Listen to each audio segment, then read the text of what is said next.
Evening, ladies and gents. In today's 5-minute mastery, I'm going to be talking about RPE, which is a concept or a tool that you are going to see in your programming at some point. So I wanted to give a little bit of an explanation about what it is. So RPE is rate of perceived exertion. Ultimately, what that means is how hard am I trying from 1 to 10 in that set? And if we call an RPE 10, by the time you finish that set, you have no more reps in the tank. You physically know you would not be able to push up another one. That is an RPE of 10, and that is effectively a failure set. RPE 9, by the time you finish, you had 1 rep left. 8, you had 2 reps left. And 7, you had 3 reps left. We don't tend to go that much further than that. To bring it to life a little bit, this is a practical example. So you go into a True Coach, you see incline dumbbell bench press, sets 3, reps 8, and RPE 9. So what this means is by the end of your third set, I want you to be working at an RPE 9, which means at the end of your third set, when you've hit the 8th rep, you had 1 more rep left in the tank.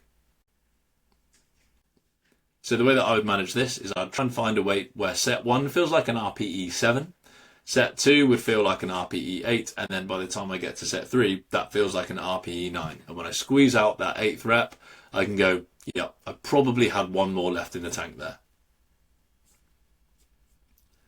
If you misjudge it, and at the start you will misjudge that level of intensity, if you over egg it and you feel like in set 2 you aren't even going to be able to finish that set, re-rack it, reduce the weights and repeat set 2.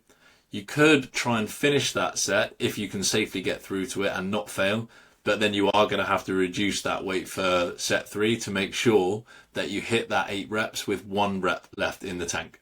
Remember that we do not need to go to failure on everything all the time, and no reps are worth it if they come at the expense of good, safe form. They will not make you stronger, they will just increase the chance of injury.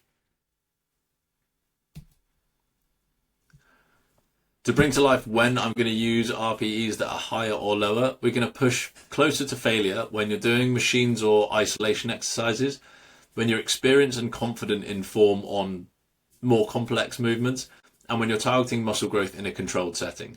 We're going to hold back slightly, so go for RPEs sort of 7s and 8s on the heavy compound lift like squats and deadlifts most of the time. Free weights when stability is challenging, and early sets in a session or program phase when you're just getting a little bit more used to the movements and the weights and the programming. We aren't just going to slam you in at an intensity of 10 out of 10. It's important to call out that training to failure isn't required for progress. Training to within 2 or 3 reps of failure does yield massive results in terms of strength and growth. But the important call out here is it has to be genuinely 2 or 3 reps away from failure. So sometimes when we're starting out, we can feel like we're 2 or 3 reps away from failure. But until we've actually pushed ourselves to that failure point, we need to know how it feels so we can then work backwards and say that we are reliably within 2 or 3 reps of that feeling, of that level of fatigue. So it is important on some things to experience failure. Then you can confidently and accurately say, I'm 2 or 3 reps away from that. And the more reps you do, the more sessions you do, the more you get to know your body, the more accurately you can call that out. So obviously we want to generally lift more weights than we lifted last week, or we want to work at a higher intensity. That isn't always going to be possible when you are as busy as all of you are. Sometimes you will walk into the gym and you will feel like Arnie. You will feel like you could pick up the fucking world and you could throw it around. And sometimes you will walk in and go, I am dragging myself from movement to movement.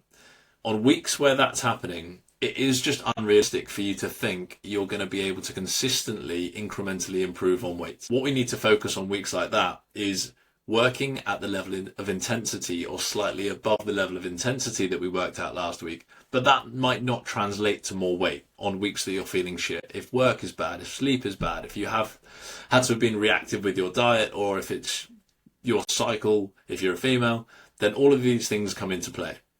So as a result, whilst we will always have our target weight from the previous week or the previous lift to aim for, sometimes you're just going to have to make the executive decision and say, I'm going to work at the same intensity, but accept the fact that the weight might not be higher than it was last week. The single most important indicator of success in your journey is consistency. that it's not always a consistent linear progress in weight week on week, but it is consistent effort and intensity week on week. If you turn up and consistently work to the right intensity, you will achieve the physique and performance that you want with much lower chance of injury or burnout and being too attached to the weights that you did last week. This is a fun one because calibrating your RPE takes time, it takes experience, it takes reps. Some muscle groups will take ages to fail. Legs particularly, or leg extensions, are quite resilient. Other movements, generally something like lat raises, the first time you do it, you'll be feeling fine, you'll think you've got 5 or 6 reps left, and then all of a sudden you can't take your arms off your side. It's also important to call out that generally beginner lifters tend to overestimate RPE and think they're closer to failure than they actually are. That could be a confidence thing, or just this is a feeling or a burn or a sensation that they've not had before, and they think that their muscles are about to stop working. And actually, with a little bit of grit and a little bit of determination and a little bit of practice, they realize that they can push through that, and failure is actually quite a long way away from where they thought it was.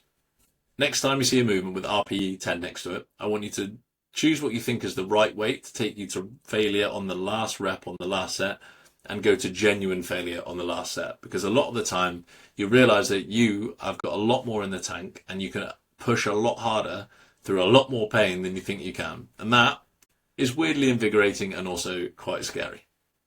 See you in the next one.